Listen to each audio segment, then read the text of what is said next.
So I'm not going to deliver a full sermon today. We're instead going to have a conversation. We're going to do a little bit of study together, which is one of the opportunities of, again, second day, the smaller but holy crowd. It's a chance for us actually to hear from each other a little bit.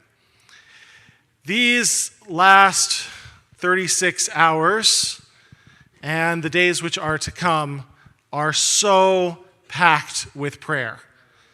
We have a specific siddur, a machzor, which exists only for the purpose of getting us through these days because there are so very many words that we need to say. And for some of us, the prayers that we are saying and singing are words that we have felt comfortable with since childhood. Everything feels fluent and comfortable on our tongues. But I suspect for a great many more of us, and certainly a great many of our Jewish community beyond these rooms, many of these words are quite challenging. And finding your place in this big, heavy book is a whole lot of work. So I want to spend a little bit of time on these days that are so dedicated to the art of Jewish prayer, talking a little bit about what makes prayer difficult, and also about where we might set an agenda for growth. So I want to start with that question of what makes Jewish prayer hard for you. What makes Jewish prayer hard for you? Let's hear a couple of voices, and I'll repeat them back into the microphone so that our friends who are at home and everybody can hear. What? The fact that it's in that language that he's saying, Ivrit. The fact that the prayers are in Hebrew is a real challenge for a lot of us who are not either native Hebrew speakers or even particularly comfortable with it despite many, many years of college and graduate school Hebrew classes. I got to tell you, once in my first year as a rabbi, one of my Hebrew professors showed up at a bar mitzvah at Ikar where I was working, and he came up to me afterwards and he said, "You became a rabbi?" And I said, "Yeah." He said, "Did you pass my class?" I said, "By a hair." So Hebrew is a challenge. You know, the Catholic Church did away with Latin in the 1950s, and here we are plugging through 500 pages of Hebrew. Okay, that's a challenge. What's another challenge? Ken? Matching some of the phrases with the reality of what's happening. So sometimes, I said this to my Intro to Judaism students all the time. Sometimes the second worst thing is not understanding the Hebrew. The first worst thing is knowing what you're saying and then having to stop and say, "Do I think that? It's in the book and I'm reading it, but I'm not sure I think that thing it says I think. Or I'm not sure I feel that thing it says I'm supposed to be feeling. I'm supposed to be singing hallelujah over and over and over again, and I'm not in a hallelujah place, let me tell you. I am actually, but some Shabbases I'm not. So the Hebrew is a challenge. Matching the meaning of the words with our authentic reality is a challenge. What are one or two more? The length of the service is a challenge. You know, Cantor and I say it's not how long the service is, it's how long the service feels, but it's pretty long. Yeah. Our Protestant brothers and sisters do that hour-long thing, right? 3 songs, a message, and 3 more songs, and you're out of there. Woo! Not us. Not us. These services are long. Okay? So the length of the prayers, the Hebrew of the prayers, the meaning of the prayers. Yes, sir? There's a component that is being community and a component that is personal. And you have to bear in mind, it's a community prayer, but it's supposed to be my prayer, it's our prayer. That's a really beautiful and sophisticated answer, right? The gentleman said, is this the community's prayer? Is this my prayer? Where is there room for my prayer in the community? I am sitting in the room in the depths of grief, and everybody is singing Hallel all around me. Where do I find the room to talk to God? I am in love I just had a baby, I just got a promotion, there's joy everywhere, and look at it, it's Tisha B'Av. And I'm supposed to sit there and chant keynote, right? Matching my emotional state, finding room for me in a communal experience. That's a challenge. Let's hear one more. I think we're Jews, we could fetch for days. Let's hear one more. Repetition. How many Kaddishes are there in this service? Anybody know? I don't. A lot. A real lot. Right? We have a service, and then we have a musaf, which means an additional helping of service. Now, thankfully, you all compensate for that by not being here for Shacharit. But if you were here from the beginning, we do everything twice. And on Yom Kippur, just for additional measure, we do it thrice. 5, actually, Amidas, over the course of 24 hours on Yom Kippur. Whew. It's a lot. So there is the challenge of language, there's the challenge of finding myself, there's the challenge of the length, there's the challenge, there are so many challenges, I can't now keep track of all the challenges anymore. There's a lot of things that make this Jewish prayer thing hard. And so I want to look at a text from 900 years ago from somebody who also thought Jewish prayer was hard. Because we a lot of times beat ourselves up that this is a modern problem, that all of our grandparents and great-grandparents were fluent in all of this and none of the challenges that we had.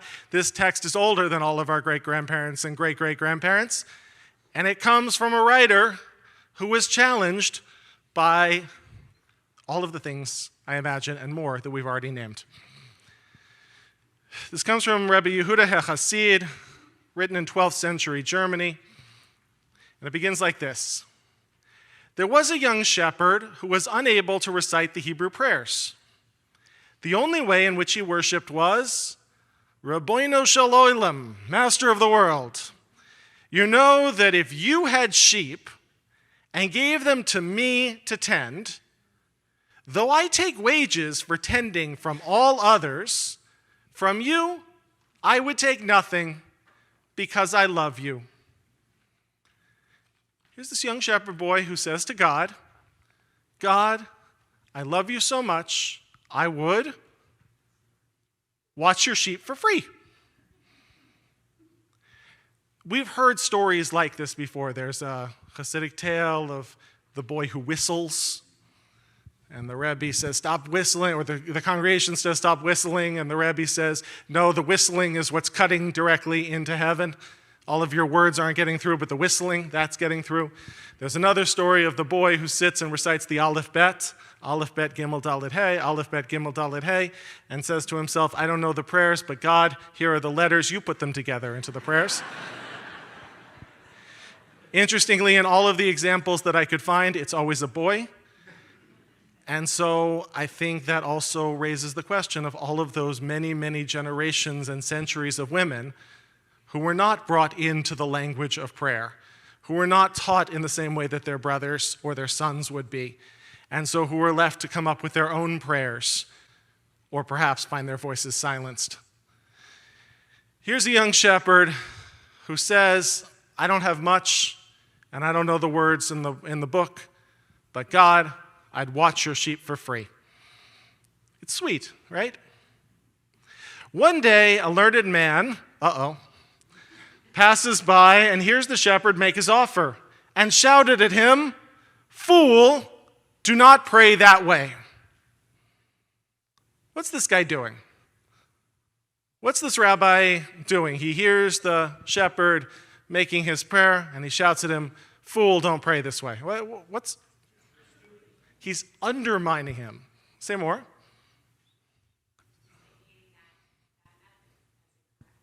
Your prayers, these prayers are wrong because you know what? God doesn't have sheep. And if God did have sheep, God has angels to take care of the sheep for God. And if God needed you to take care of the sheep, you would not invoice him, young man. You would watch the sheep for free no matter what. So this whole prayer is a bunch of narishkeit. Stop it. Okay? He undermines that prayer. It's not theologically correct. What else? What does he do? He stops him in his tracks. And what word does he use in particular? He calls him a shoteh, a fool. Fool, do not pray this way. And how do you suppose that feels? Not very good. Right? It's said that we forget memories of physical pain much more quickly than we forget memories of embarrassment, than we forget memories of shame. All of us, and I'm not going to poll you, all of us have a story of shame. A story when we thought that we were doing something well or doing something right, and somebody came along and said, no good. You know that when you dance, you look ridiculous. And from that point on, 50 years later, when the music comes on, you still feel a little bit self-conscious about how you move. Because that person said, 1,000,000 years ago, you're not a good dancer. I considered many times dropping out of rabbinical school, many, many times. One of the times I considered dropping out of rabbinical school because I realized that I was going into a job where I was going to be required to sing in front of people for the rest of my life. And I've been told I'm a good talker. And it's true, you've heard me. I don't have a beautiful voice. Thankfully, we have people here who have beautiful voices and beautiful souls. I don't have a beautiful singing voice. But I got to tell you, I remember being in first grade and trying out for the Glee Club before I knew that I didn't have a good voice. And 30 people tried out, and 29 people were invited to join. And one kid was told, maybe you should be a music appreciator. You know that line from Greece, if you can't be an athlete, at least be? You said it, not me, from the Bima. Right, so I have that in my head literally every time I'm supposed to sing in front of people. I had this little friend, my parents remember. His name was Michael Sacca. Michael Sacca had hair like a little troll doll. It stuck straight up off of his head. And if you pulled it this way, it stayed this way. And if you pulled it this way, it stayed that way. And that was the whole basis of our friendship. And we had this terrible teacher in first grade. And I remember we were all drawing. And the teacher came by and looked at what Michael Sacca was drawing. And she picked it up, and she held it up, and she said, "Class, this is an example of bad art." What person becomes a first grade teacher? Who does that? She couldn't have had she couldn't have been a dentist. Like if she enjoyed causing pain. This is an example. I don't know where Michael Sacca is right now. But I've been telling this story, right? I've been telling this story for years in hopes that I'll find out, because there's two possibilities. Possibility number one is he's a great artist, and this is part of his formation story, was she told me that I didn't know how to draw, and so I invented a whole new way of making art. Option number two, he doesn't draw. You know why? Because someone, when he was 6, held up his picture and said, "This is an example of bad art." Back to the shepherd. He's been praying the way his heart moves him to pray, and somebody comes along and says, "This is bad prayer." Not so good. So the shepherd asks him, "How then should I pray?" He responds more nicely than I would. So the learned man taught him all the blessings in order, the Shema and the Amidah. So from that point on, he would not pray the way that he used to. Now I want to tell you, I spent the last 10 years as an Intro to Judaism teacher. I spent the last 10 years teaching people, and this is the Shema, and this is the Amidah, and this is how you pray. It's not so bad to teach people how to pray. It's not so bad to teach people how to access the Siddur or the Machzor. But there's a way to be a person, isn't there? After the learned man left, the shepherd forgot all that had been taught to him and did not pray. Predictable, right? Say Shema Yisrael. Shema Yisrael. Adonai Eloheinu. Adonai Echad. Okay, you got it? Good. Right, that doesn't work.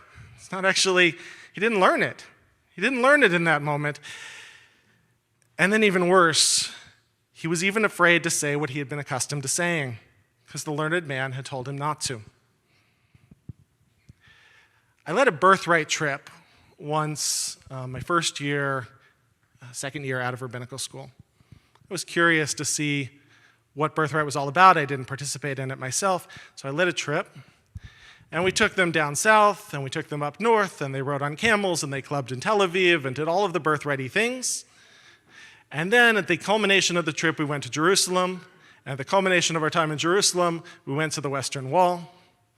And we arrayed in that big plaza. You can picture it sitting up against the fence in the very back of the plaza, as our tour guide gave a history of the Western Wall from King Herod up until the paratroopers in 1967, all in 3 minutes. And then, in a very Israeli way, God bless him, he said, "Okay, go pray."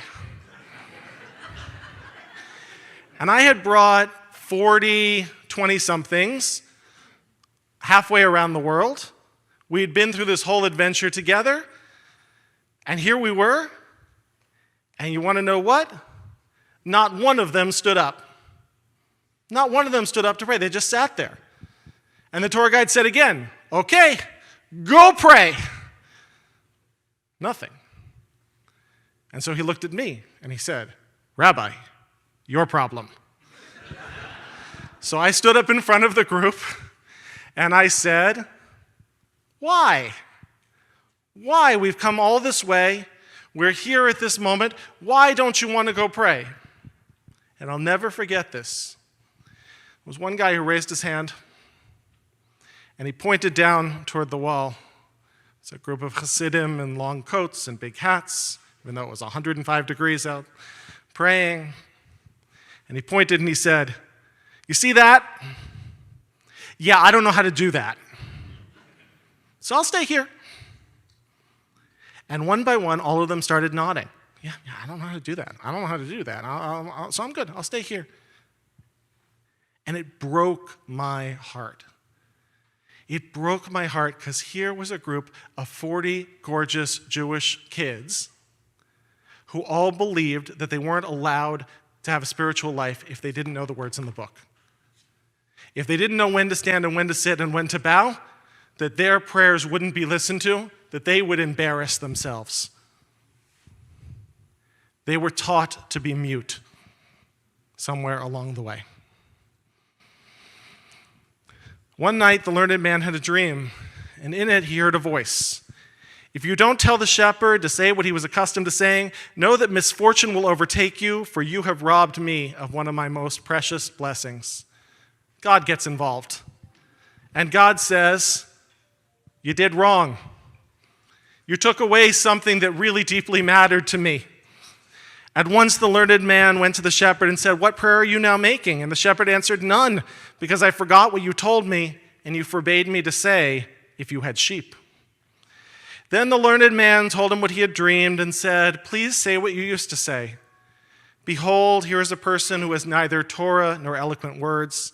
He only had it in his heart to do good, and this was esteemed in heaven, as it says in the Gemara, Rachmana liba baye, the compassionate one desires the heart most of all." 900 years ago, somebody had an experience, or their kid had an experience, or their grandkid had an experience that prompted them to write down this text, to say, Jewish prayer is hard, and we've got to make space for those who don't have the words to be able to pour out their hearts, and for them to know that the pouring out of their hearts is legitimate too, is what God listens to, maybe even most of all. And so here's where I want to bring this together. I believe that we all have, in Jewish prayer, a comfort zone and a growing edge. A place where we feel at home, and a place where we could afford to stretch. For some of us, our comfort zone are the words in the book. We know these words. We know these melodies. It's not hard to come back to them. And so we can, as I said on Erev Rosh Hashanah, we can sleepwalk through the service. We can stand when we're told to stand and sit when we're told to sit and sing along with the melodies that we remember from childhood and not actually mix any of ourselves into the words. Miss the heart. And the rabbis in the Gemara say very clearly, prayer without kavanah, prayer without the heart, is reading. It's not praying. It's very easy to read this book rather than pray this book. And there's another set of us for whom our comfort zone is God. We're good with talking to God. We're good with listening to our heart. We're good with pouring out how we feel. But these words are deeply alienating. We don't know them. We don't feel comfortable or confident with them. We don't know where we belong or where we fit. For those people, there is room to embrace some of the poetry of this machzor. There's room to dig into these melodies, to learn them in a real way, not in a say-it way. To find what 3,000 years of smart and sensitive Jews have contributed to the way of marking these holidays, to growing into a comfort with these words and bringing their open hearts. So as we come into Musaf, we come into one of the most beautiful units of liturgy that we have in the whole year, and it's going to be led for us today by some of the most incredible daveners that I know. I want to invite us to think about what is our comfort zone and what is our growing edge. If we have been coasting in the book, it's time to wake up your heart. If you've been sitting there praying, but you haven't yet really wrestled with what these words have to say, with some of the big ideas that are being offered, if you haven't given the machzor a chance to do its magic, maybe this is your opportunity. Wherever we are, let's use this Rosh Hashanah as a chance to take a step forward, to deepen our connection, to open our eyes, and to open our hearts. Shana Tova.